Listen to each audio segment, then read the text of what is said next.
Hello, Commanders, and welcome back to Tadowski's Shelter. Yes, another special hero has just arrived in the Wasteland. However, instead of repeating the same old SX or SP categories, Last Shelter has introduced a brand new category of hero known as the UR hero. In today's video, we'll take a look at the new UR hero. We'll talk about how to max her out, what she does, and most importantly, is she worth it? Something else that is easily worth doing is liking and subscribing to the channel for more Last Shelter content, bringing you tips, strategies, battles, tutorials, and whatever your little heart desires. But let's not waste time selling you the best deal on Last Shelter, and let's get to the topic you want to know about. Your hero. My hero? No, you are hero. This is a new category of hero that Last Shelter is looking to introduce as a special type of hero next to SP heroes. So what's the difference between these two? Overall, it appears that UR heroes are in between SX and SP. Now, that's not actually set in stone, but there are a few reasons I believe this may be the case. One, there's less medals needed to fully unlock the hero. Two, it's somewhat easier to get medals for UR heroes. Now, I will disclaim that statement saying that there are no universal UR hero medals and therefore no other way to gain medals for upgrading beyond the obvious. So this statement may change over time and may turn out to be a more superior SP hero, but it takes less chances to gain a medal during the attempted medal pulls. And speaking of the pulls, let's talk about the current method of gaining UR medals. Currently, there are a few bundle options from cheap to a heavier cost. Normally, it takes 100 spins to get a guaranteed copy. Currently, it only takes 60 to get a guaranteed copy. I have also gotten medals back to back, and I have seen people get 2 medals in one 10-key pull. So the chances seem to come slightly more frequently. However, the cost per pull is more expensive than an SP hero, and there are no free pulls as of now. But I will say that the bundles appear to reset daily, and therefore you're able to purchase the cheaper options more frequently, allowing you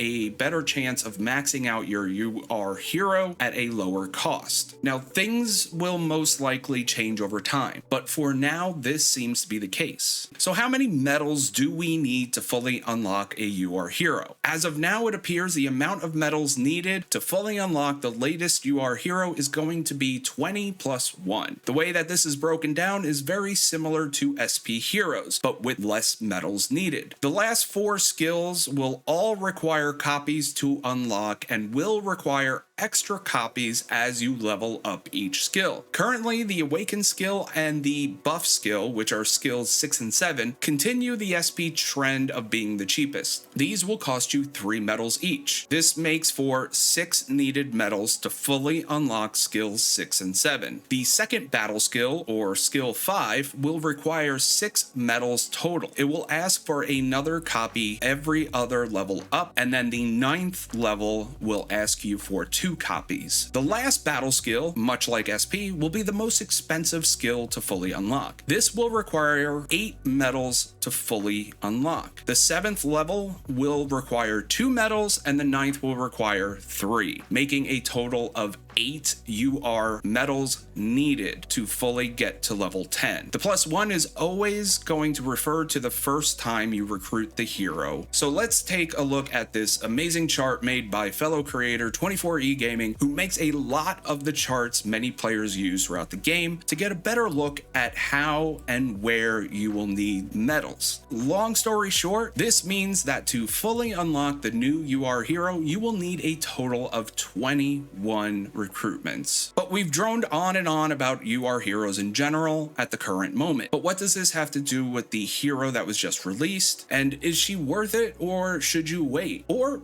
do you even need her at all? Let's talk about the details of the latest UR hero and hopefully shed some light on this topic. The UR hero that has been released is Greek Spearer. Now, Greek Spearer is a vehicle support hero. Now, we'll go into more detail about her skills, but to summarize her, she provides some really good buffs to formations of all vehicle heroes and troops, and has one attack skill that can do a decent amount of damage. Delving further into this, the general to all skills include a 50% increase to might and resistance to her squad for the 3rd and 4th skill, and the 7th skill will grant another 30% boost to the formation's might and resistance. The awakening skill, which is the 6th skill, besides granting more troops, will also grant a 50% boost to might and resistance, as well as 15% boost to the troops' damage. Now, those are not very different than the general SP hero, but the biggest factor that makes all heroes different are the battle skills. And we're talking skills 2, 5, and 8. Greek Spear's 2nd skill is called Huntress Spirit. This skill is a prep skill and only works if all troops in the formation are vehicles. This will introduce a new status called Blessing. Blessing will be a skill that will allow friendly squads to take less damage and deal more damage. For her 2nd skill, she will grant a blessing on 2 random friendly squads that will grant them a maximum of 60%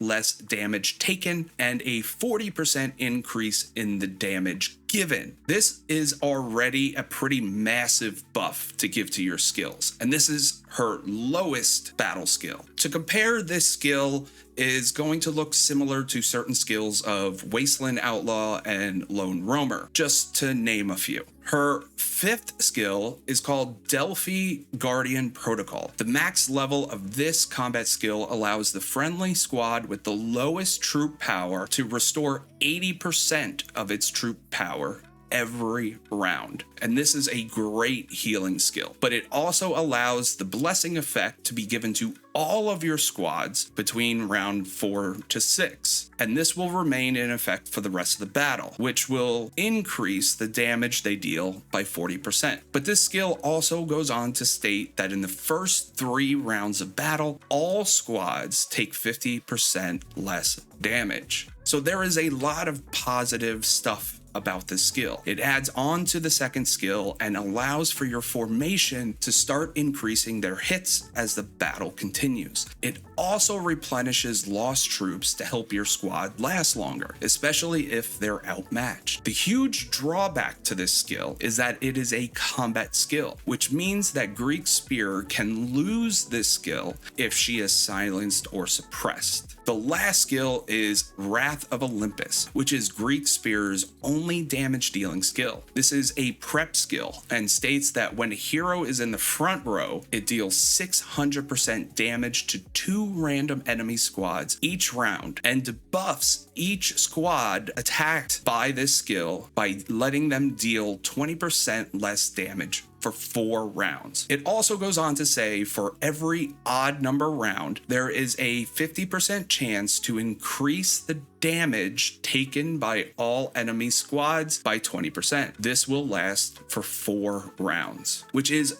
another massive boost to her and her formation, allowing the enemy to take more damage and deal less. Overall, this is a massive support hero that can help the right combination deal massive amounts of damage while allowing them to take little to no damage. Combine these skills with her personal equipment or vehicle equipment and combine it with the right Hopeness Lab skills and you have one insanely powerful vehicle support hero. From the skills, it's clear that you want her in the front row and should choose Hopeness Labs that account for that. If you combine her with Dark Sister in the middle row and Rose in the rear, you can have an almost unbeatable combination. As for Hopeness Lab skills, she will pair well with HP and group might boosts in the regular skill slots. She will even have her own SP skill called Blessing Radiance, but will also pair well with other SP skills such as Quick Reloading, Sustain Tactic, and Armor Piercer. Other skills to potentially combine her with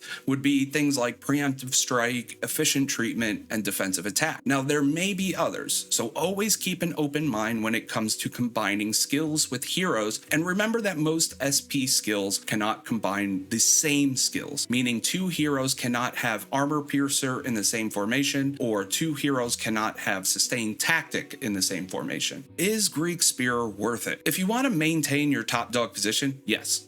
I believe that this hero will become part of the new meta combination, and more than likely that combination will include Dark Sister and Rose, especially if you combine the right SP skills and other Hopeless Lab skills. But will it cost you? Yeah, as of now, there's no other way of obtaining her fully. However, I will say that it is nice that the lower cost packs are reset daily, allowing you to obtain at least one medal daily for a minimal cost. It will take longer, but at least you will eventually get her. For the rest of you that need her immediately, she's gonna cost you a pretty penny all at once. But this starts to get into a different topic of the best way to spend your money in Last Shelter, which we've already discussed a few times. But I want to know what you think. What do you think of the new hero? What do you think of the new category of hero? Who do you think will be the best combination with her? And what Hopeless Lab skills would you pair with her that haven't already been stated? I want to know your predictions and thoughts in the comments below. And that's it. I hope this helped you understand the new hero better, and it gives you a better guide as to how you would like to use her in your formations. Remember,